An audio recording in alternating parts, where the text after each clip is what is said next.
साथियों नमस्कार। मैं राम प्रताप सिंह कुशवाहा और आप सुन रहे हैं ज्ञान एंड नॉलेज का प्रोग्राम मंथन। और मंथन तो मंथन ही है। आज का विचार तो सबसे बड़ा यही है कि भाई पड़ोस का प्रभाव पूरे मोहल्ले पड़ता है। तो अब हमारे पड़ोसी, आज जो चर्चा होगी वो बहुत ही महत्वपूर्ण है और पूरे विश्व के उस पर वो प्रभाव डाल रही है, पूरे विश्व के घटनाक्रम पर, और बहुत ही इसके दूरगामी परिणाम होंगे। पड़ोसी देश बांग्लादेश, अखंड भारत का हिस्सा। तो भाई अब जब अखंड भारत का है और वो प्रभावित न करे भारत को, तो ऐसा तो हो नहीं सकता है। प्रभाव का यही मतलब है कि आज का जो पूरा समाचार पत्र है वो पूरा का पूरा इसी समाचार से भरा है। मैं दिखा रहा हूँ, ये देखिए। बांग्लादेश में हिंसा के बाद पीएम हसीना का इस्तीफा, भारत पहुंची, उपद्रवियों की सेना भी नहीं संभाल सकी। अच्छी दोस्त हसीना के बांग्लादेश छोड़ने से बढ़ेगी भारत की चिंता। और ये देखिए, शेख हसीना लोह महिला 4 बार लगातार पीएम बनी, 45 मिनट में खत्म हुआ 15 साल का शासन।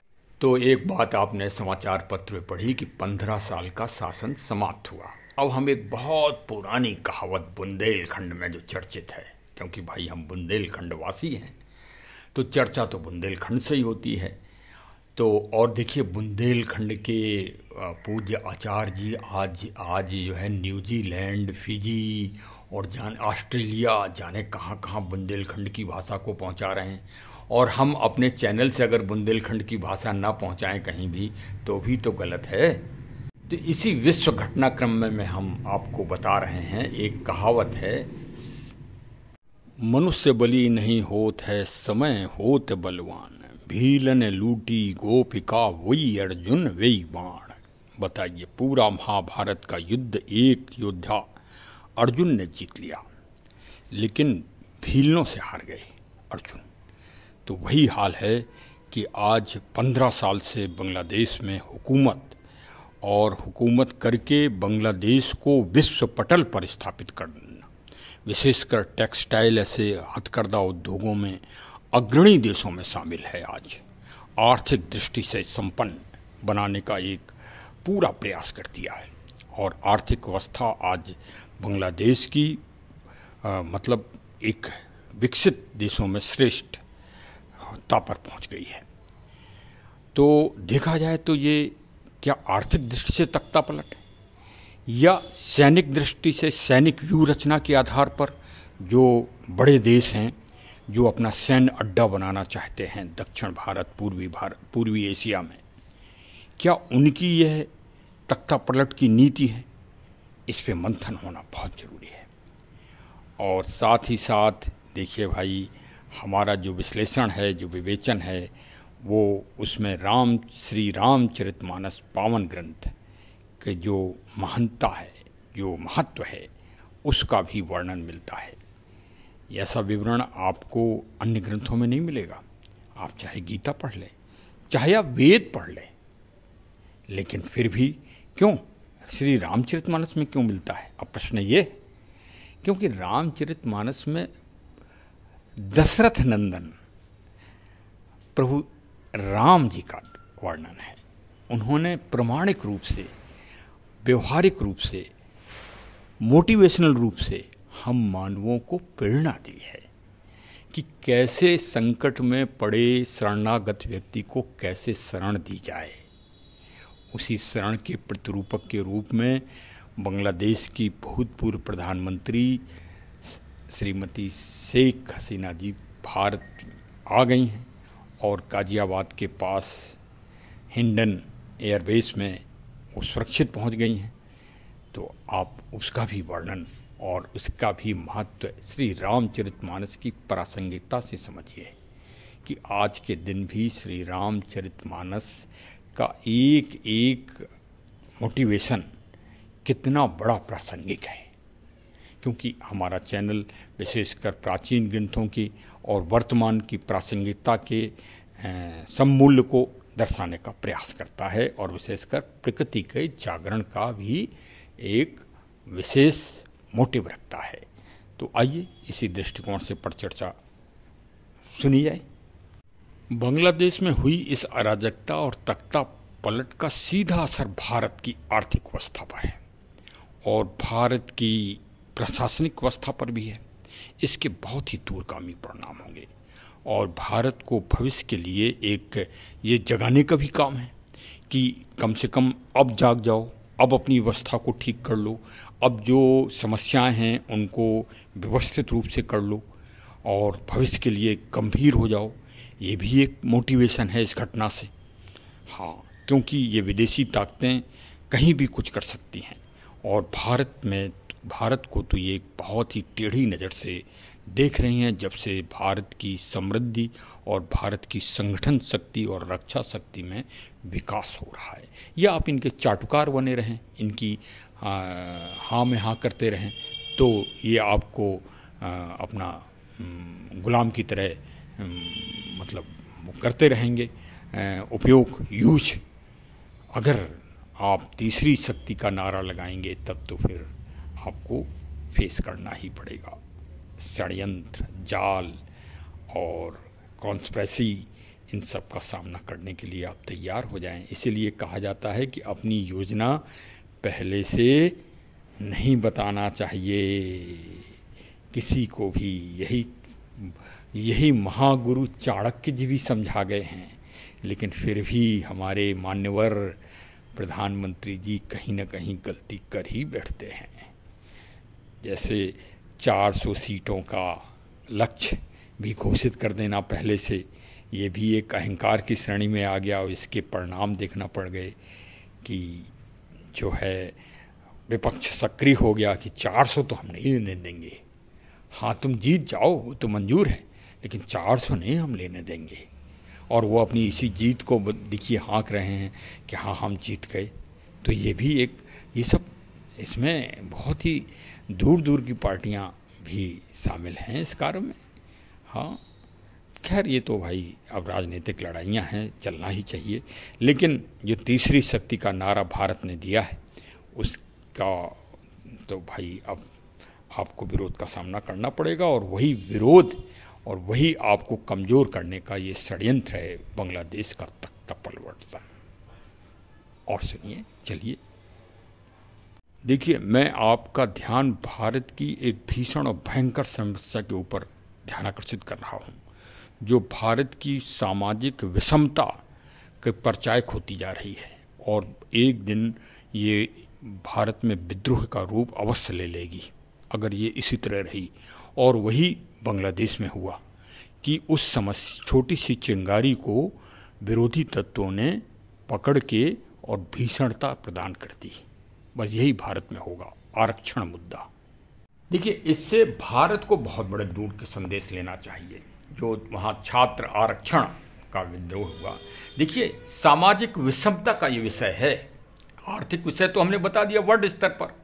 अब आर्थिक स्थिति में तो भाई आप जानते हो कि सबसे ज़्यादा हित अगर किसी के दुनिया में है तो आज अमेरिका के हैं और ये सारा खेल उसी में है, क्योंकि एक चुनी गई सत्ता, लोकतंत्रात्मक सत्ता को इस तरह से समापन कर दिया जाए और अमेरिका चुप रहे और ये कहे कि हाँ चलो अब जो अंतरिम सरकार बन रही है उसका हम वेलकम करते हैं, तो इसका मतलब सब खेल अमेरिका का है। चीन इनको बदनाम करना बेकार है और पाकिस्तान के इतने बुते की बात नहीं है कि पाकिस्तान, हाँ ये तो उपद्रवी तत्व तो हो सकते हैं, वो तो नहीं कहा जा सकता, वो तो अलग चीज़ है। तो वो तो भाई पाकिस्तान का अंग तो पहले से ही रहा है और इसमें क्या दुरा है, तो पाकिस्तान के लोग तो वहाँ होंगे ही। हाँ, और भाई शेख मुजीबर रहमान जी की मूर्ति पे जो आक्रोश निकला जनता का, वो आक्रोश आरक्षण का आक्रोश नहीं है, वो दूसरी राजनीतिक विचारधारा का आक्रोश है। हाँ, देखिए ये तो स्पष्ट हो ही जाता है ना, जैसे एक अपराधी जब किसी की हत्या करता है तो जो वार करता है उससे उसका दृष्टिकोण मालूम पड़ जाता है कि इसके मन की भावना क्या है। तो वहाँ बंगबंधु शेख मुजीबर रहमान जी की मूर्ति पर हमला वो एक विचारधारा का हमला है। अब प्रश्न ये है कि भारत को इससे क्या प्रेरणा लेना चाहिए, क्या मोटिवेशन लेना चाहिए। देखिए, भारत में भी आरक्षण की बहुत जटिल समस्या चल रही है, बहुत जटिल, और आप ये समझिए कि उसका भी कोई निराकरण नहीं हो रहा है। ये माननीय सर्वोच्च न्यायालय जी ने 4 साल पहले आरक्षण पर दूसरा निर्णय दिया था, अब वो निर्णय स्वयं ही अपना बदल दिया। तो ये भाई अगर ऐसी तरह से वहाँ भी अदालतों के निर्णय हुए और वो सरकार को फेस करना पड़े, तो माननीय अदालतें तो अपने न्याय की दृष्टि से निर्णय करती हैं और अपने निर्णय को ही बदल देती हैं। भाई ये भी तो एक गलत बात है। क्या वो जो 4 साल पहले जज साहिबान थे उन्हें क्या दूसरी तनख्वाहें मिलती थी? और आज जो जज साहिबान बैठे हैं माननीय न्यायाधीश महोदय, तो क्या उनको दूसरी तनख्वाहें मिल रही हैं? सारे साक्ष्य तभी संकलित करके निर्णय करना चाहिए। ये तो जनता में भ्रम पैदा हो रहा है और माननीय सर्वोच्च न्यायालय का जो महत्व है और जो विश्वास है और जो मतलब एक तरह से आस्था है, उसमें कमी आ रही है देश के लोगों में, और इसका प्रभाव सरकार को झेलना पड़ेगा।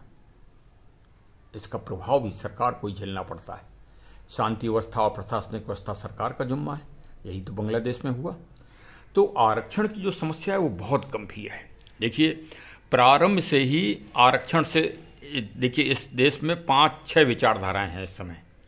एक तो सवर्ण विचारधारा, एक बैकवर्ड विचारधारा, एक SC/ST विचारधारा, एक मुस्लिम विचारधारा, एक ईसाई विचारधारा, एक सिख विचारधारा, एक बुद्ध विचारधारा और एक जैन विचारधारा और एक अन्य।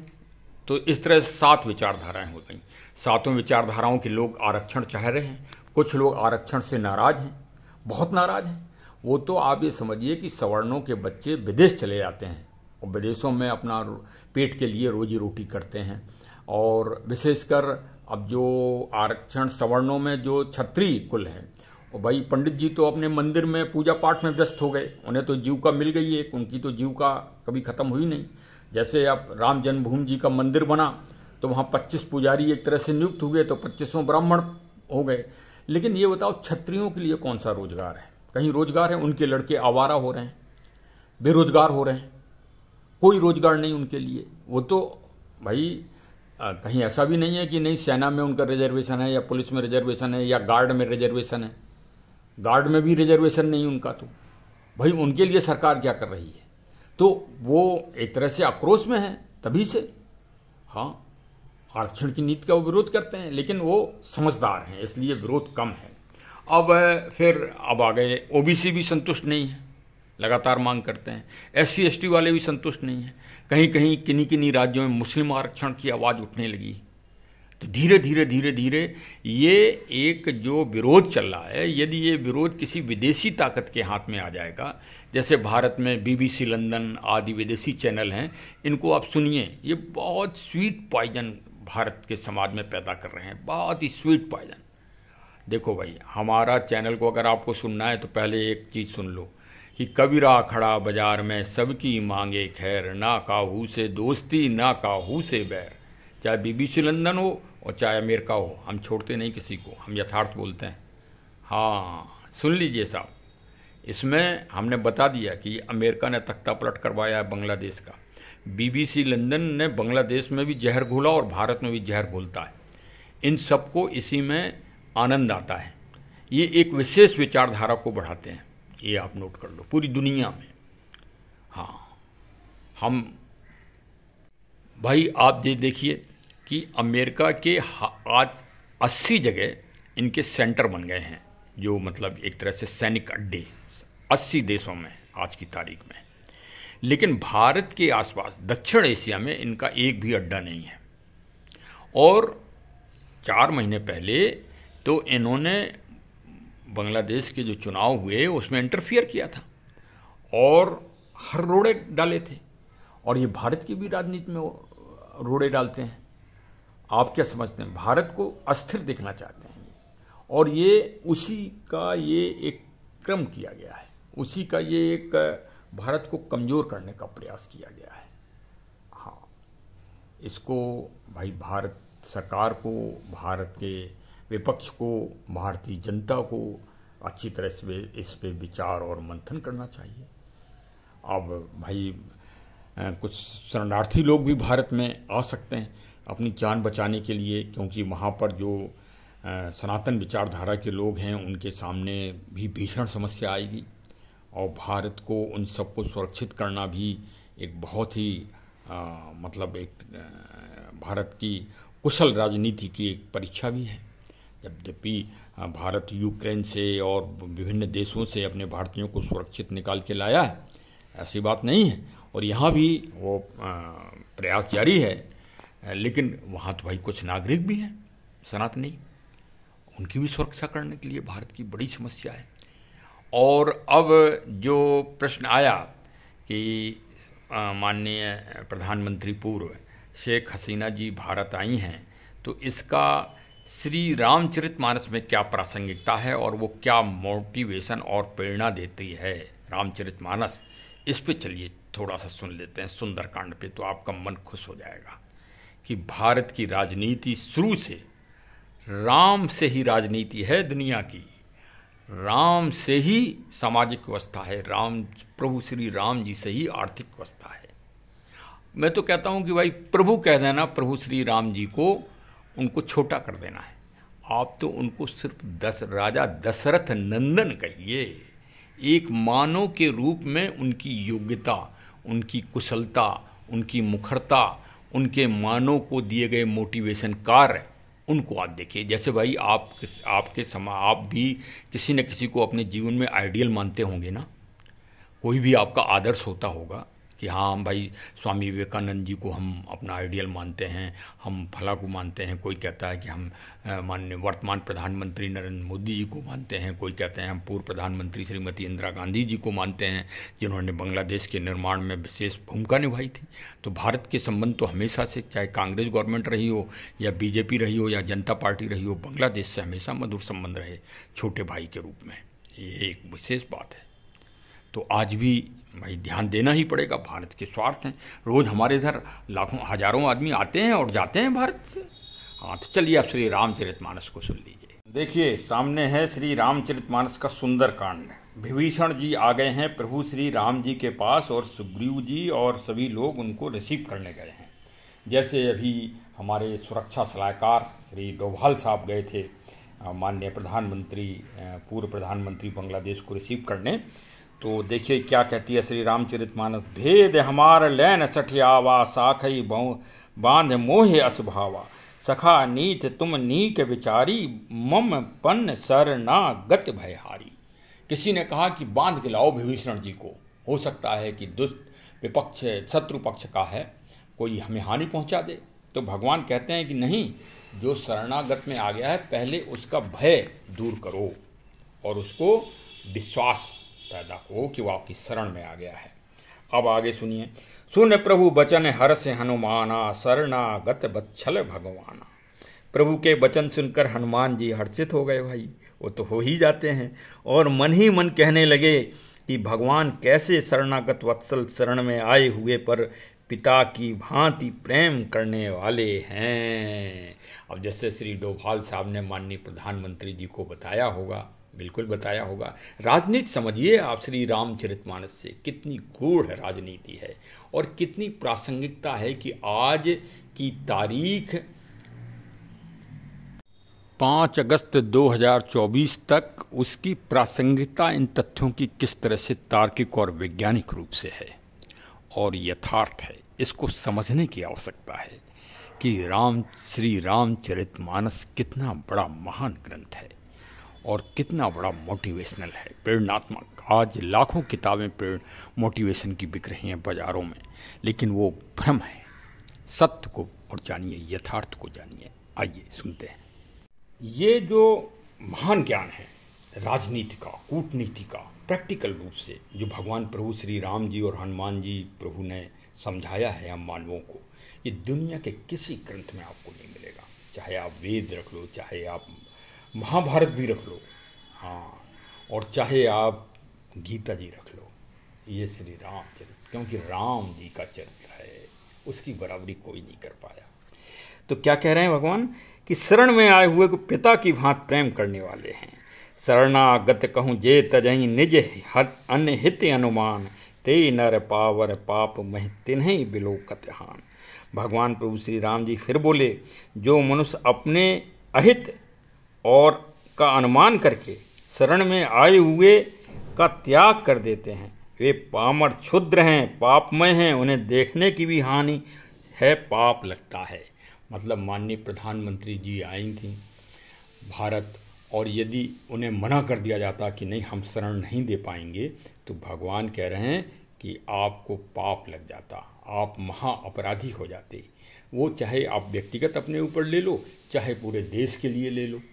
यदि जैसे आपके घर में कोई आपके पास शरण लेने आ जाए तो भाई आपका प्रथम धर्म है कि आप उसे शरण दें और उसके भय को दूर करें।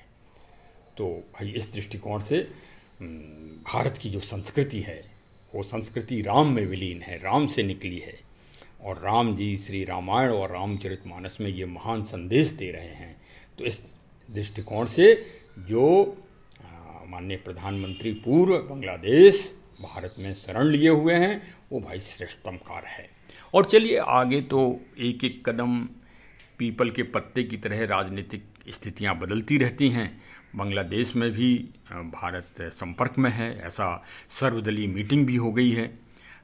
उसमें सभी पक्ष और विपक्ष के नेता शामिल हुए हैं। कोई विरोधी या कोई अनर्गल टिप्पणी किसी भी मान्यवर की नहीं आई है। ये भारत के लिए एक बहुत बड़ा शुभ संदेश है। और भारत वास्तव में इस दृष्टिकोण में कभी भी अगर देखा जाए तो भारत का पक्ष और विपक्ष और अन्य सभी एक आवाज़ में बोलते हैं। ये दुनिया के लिए एक बहुत बड़ा संदेश है कि भारतीय 140 करोड़ लोगों की आवाज़ एक है। हम भारतीय हैं, हम भारतीय हैं। जय हिंद, जय हिंद। चलिए हमारा आपको ब्लॉग कैसा लगा, हमारी वार्ता कैसी लगी, कृपया पक्ष और विपक्ष में अपने अपने समीक्षात्मक तर्क दीजिए। भारत और बांग्लादेश बहुत ही उसी तरह से संबंध हैं जिस तरह से कपड़े में जो डोरों से बनती है तो तब कपड़ा तैयार होता है, तो उसी तरह से टेक्सटाइल के मामले में विशेषकर भारत और बांग्लादेश कभी भी अलग नहीं हो सकते। और पूरी दुनिया के कुछ कटाक्ष लोग, कुछ निम्न संकीर्ण विचारधारा के लोग जो पूरी दुनिया में अपनी सुप्रीमेसी चाहते हैं, वो इस दोस्ती को नहीं देख पा रहे हैं। और कूटनीतिक रूप से अपनी विचारधारा या अपना लक्ष्य किसी को बताना बहुत बड़ी गलती है। अगर माननीय प्रधानमंत्री जी ने यह बार बार घोषणा की है कि हम देश को तीसरी शक्ति बनाएंगे, उन्हें अपने मुंह से नहीं कहना चाहिए। और अगर कहा है तो अब उसके लिए परीक्षा देना होगी भारत को, विकट परीक्षा। और एक एक रोड़े आएंगे पूरी दुनिया के सामने से, क्योंकि कोई भी बढ़ते हुए नहीं देखना चाहता। यही प्रतिस्पर्धा है और ये एक मानवीय प्रतिस्पर्धा है।